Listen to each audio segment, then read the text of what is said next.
I'm gonna do a very quick story on a time I had to fire an employee and just like what my process is like.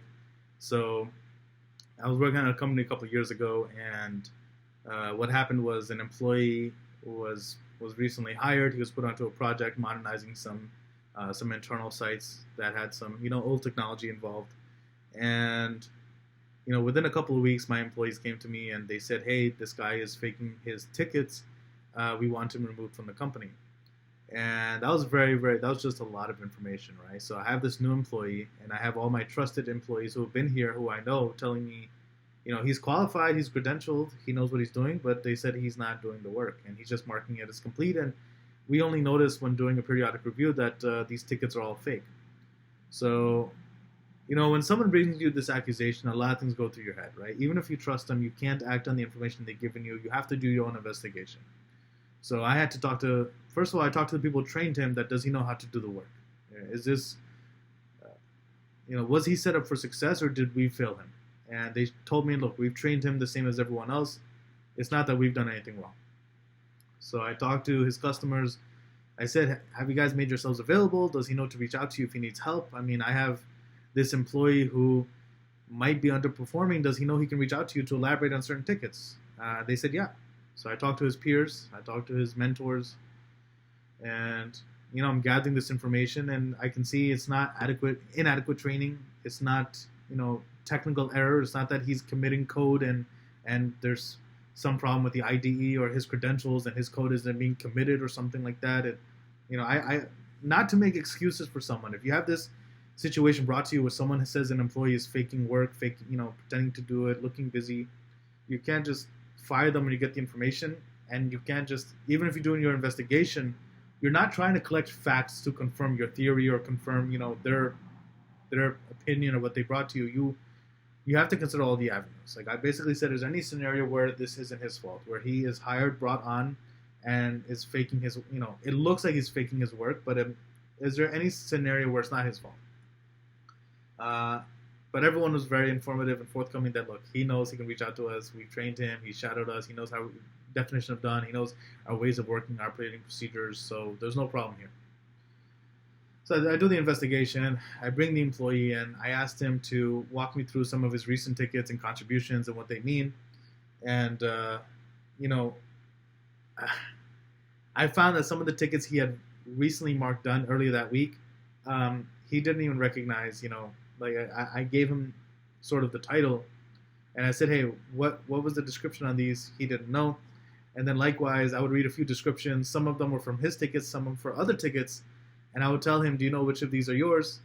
And he was just like, I don't, I couldn't say, I think they're all mine, or none of them are mine. And, basically I could tell that not only is he marking tickets, done, but he's not even looking at them. Like, he's not even reading them, getting apprised of what he's supposed to.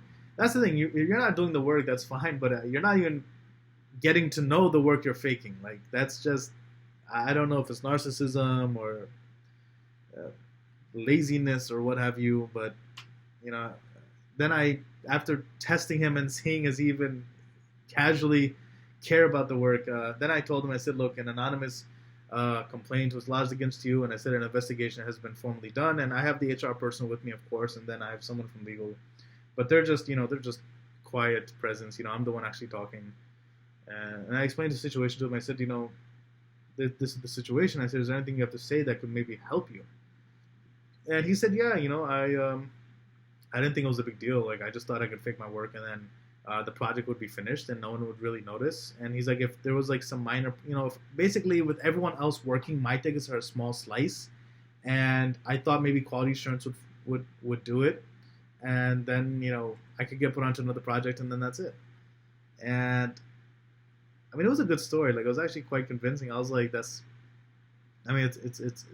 a stupid idea, but I could see how in someone's mind how that could kind of make sense. Like, I can get away with it, and I'm just one person. It's a group project. If everyone else does their part, no one will notice I didn't do my part. And it was a very college mindset. So I explained to him. I said, this is a crime, right? Like, this could be, like, this is time theft.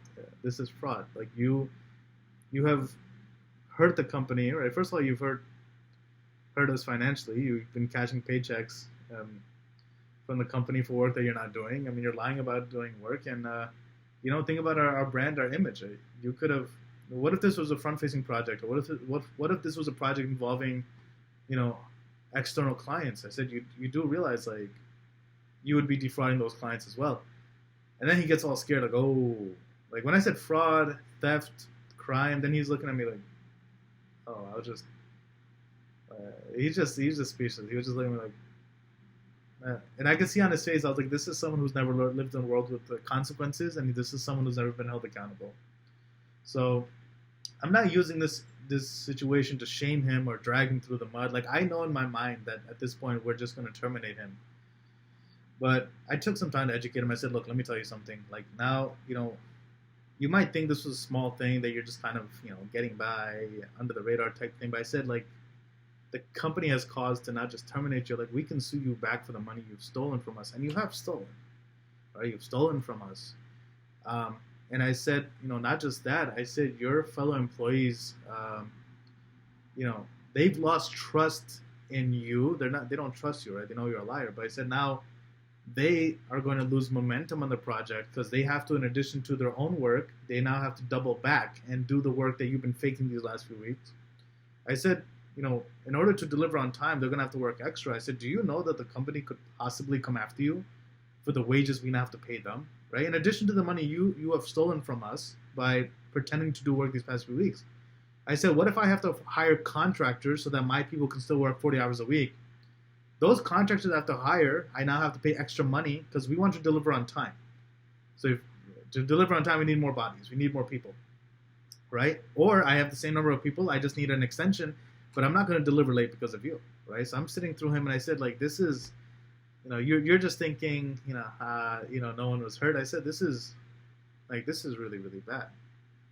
And I said, never mind that now my employees, never mind the finances, right? Like you cash your paychecks, and now I have to pay more people, either my employees more or pay contractors. I said, you realize you've also hurt the company culture here, right? My team's morale has been damaged.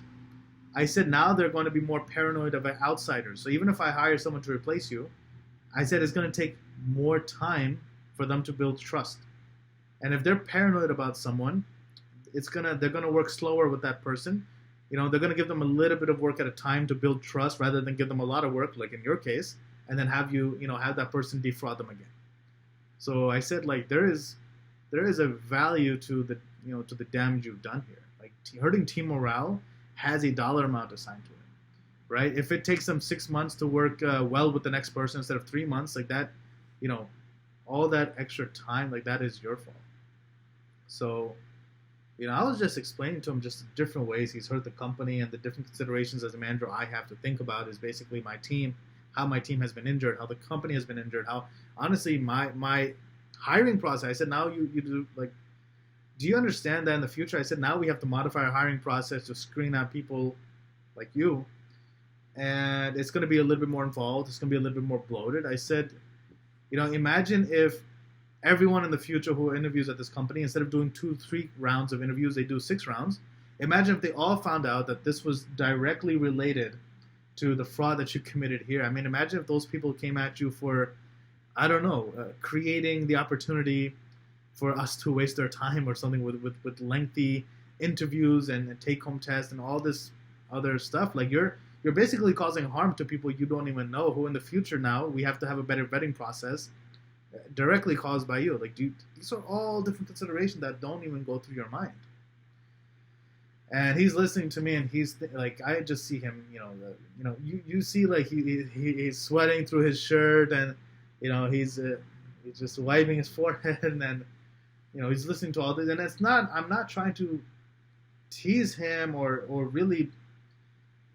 None of this was about power or being egotistical, trying to put the fear of God in him for my own sake. Like, I just really want him to understand that this is your first job out of college, and, this is not a good look. Like, you've hurt yourself immensely. It's not just that you're getting terminated, man. Like,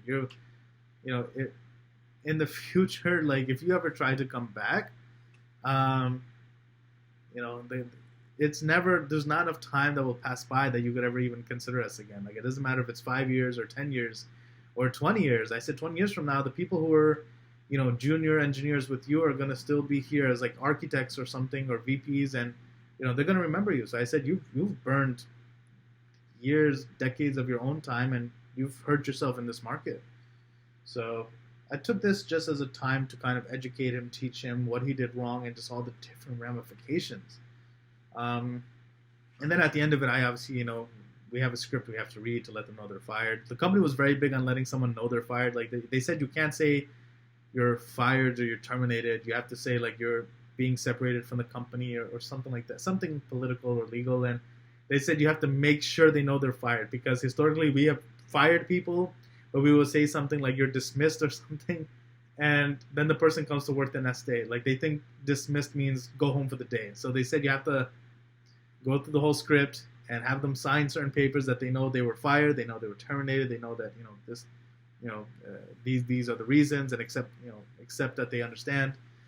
So I went through that whole process, and I got rid of the employee, and it's it's one of many stories that sticks with me, but I think it's one of the earlier examples I have where, I hired someone, and I think he just was so, I guess, delusional or so blameless in this instance, even though he was fully to blame.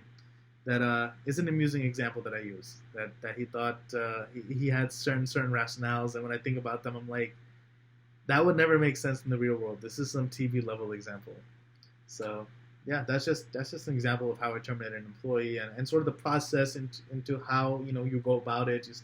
It's never just you're fired, right? There's always, you have to bring other people, get them involved. You have to do an investigation, collect evidence, and stuff like that. And you can also turn it into a learning opportunity for the person if you're interested. Like, for me, I was interested because I was like, this person is someone who has never experienced the real world, and if I don't teach them now, I'm not saying he'll do it again at the next company, but I don't want him just thinking that he was fired because he's not doing his job. And he's fired because, he's essentially stolen both, first of all, wasted our time, wasted our money, hurt our employees, like that. So many other things that managers consider that employees never consider. They just think, oh, my guy fired me, he's a bad boss, and then that's it. But, it's not an easy decision. It's not a quick decision. It's something that's timely. It involves a lot of time and legwork on yourself. And, this is just an example of a conversation you guys can have if you have an employee that you're considering terminating. Unfortunately, I hope that's not the case. Some people have never fired someone. And maybe this video could be an example of what the process is like, and maybe the right steps you can take. And likewise, if there's something that, if you were thinking about, should I take this to be as a learning opportunity, or should I just fire them? I would encourage you to turn into a learning opportunity, because unless it's someone dastardly, like if they punch someone at work, or attacked an employee, that's different. But if you have someone who did something wrong and they might be young enough that they don't know any better, you should use it as a learning opportunity. Don't drag them, though. Don't make them feel bad, like you're an idiot, you're stupid, you're a liar. Don't do that. Like, I talk to him like an adult, and I just really try to instill in him that, accountability is a real thing. The world is a real place, right? It's not TV, and these rationales you're coming up with for lying to me are just, they don't fly in the real world. So yeah, hopefully this little anecdote was of value to someone somewhere out there sometime.